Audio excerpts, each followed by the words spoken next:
Our Washington Bureau Chief Del Walters joins us. Now, Del, there's really no other way to look at this outside of a massive failure to protect the Capitol.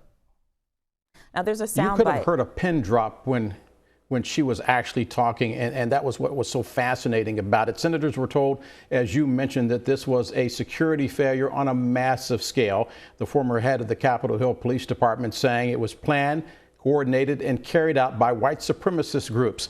One of the witnesses telling the senator that these people who stormed the Capitol on that day came prepared for war.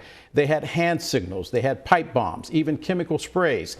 The attack also came 30 minutes before the end of the president's speech down there on the Mall. Then President Donald Trump would signal that they knew from a military standpoint that that would be before the Capitol Hill police could assemble their force to repel any possible attack. They say it was well coordinated, well planned out. And the fact that that Capitol police officer, she discussed that she's still dealing not only with the mental anguish from that day, but also the physical trauma as well, and the physical scars.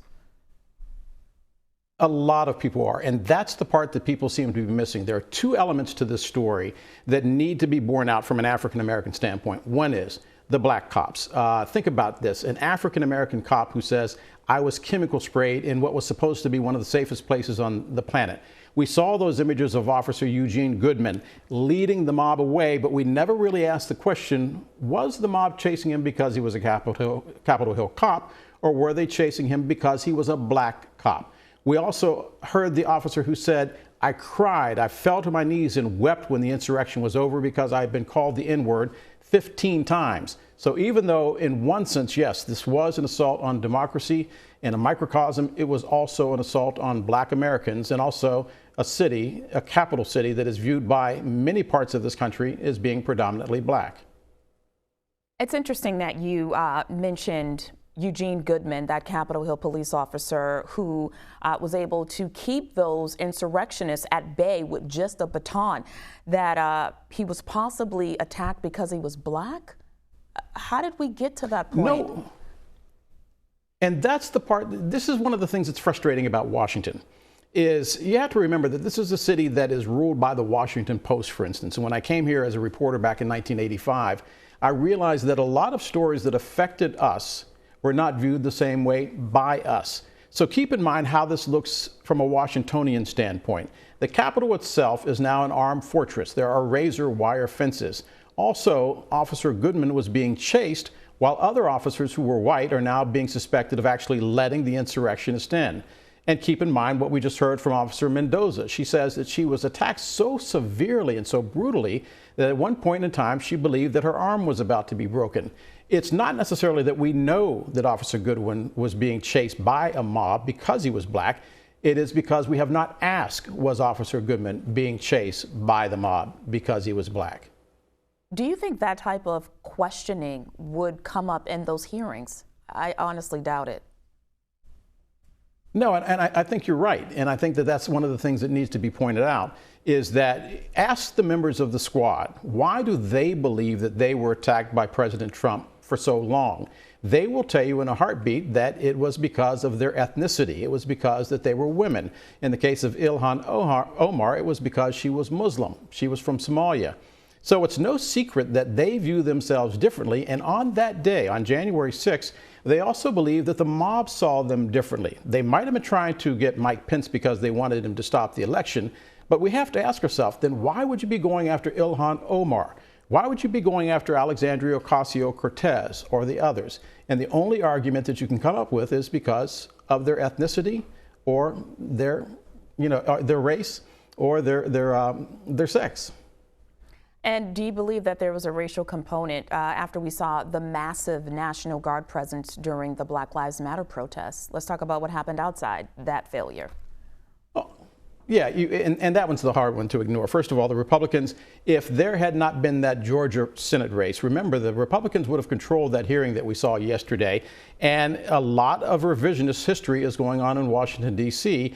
We heard from Wisconsin Senator Ron Johnson, who says he doesn't even think that this was an insurrection. He says, after all, where are the weapons? Well, the weapons were intercepted on the banks of the Potomac, a boatload full of weapons, and also a truck from Pennsylvania that was seized with weapons and pipe bombs inside it. And there are others that are trying to say that it wasn't the fault of the president because this was pre-planned.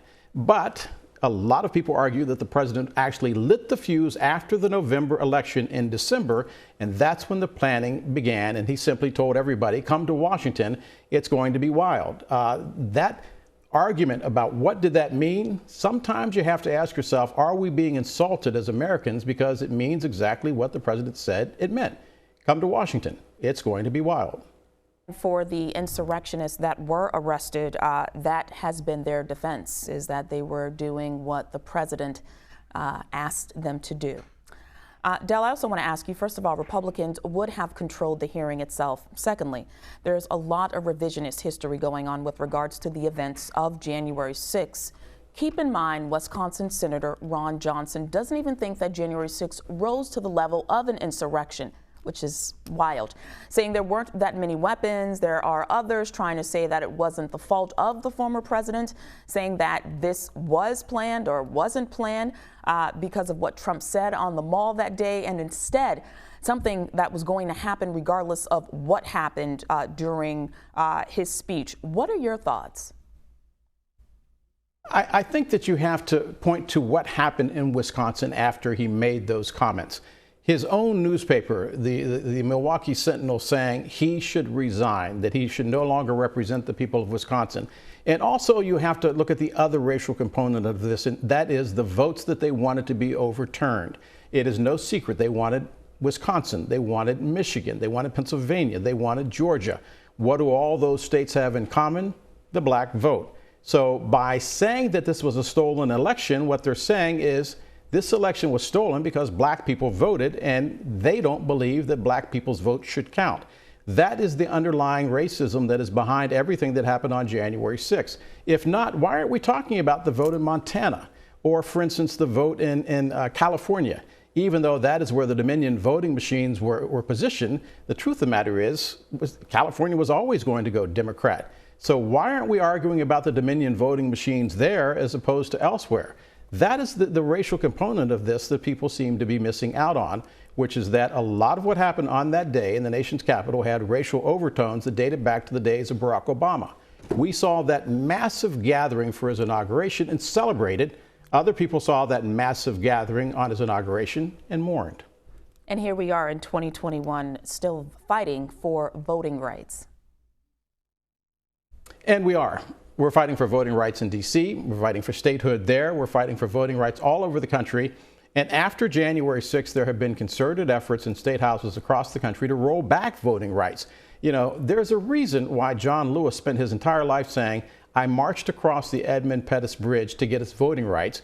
And 50-some years later, we're still talking about voting rights.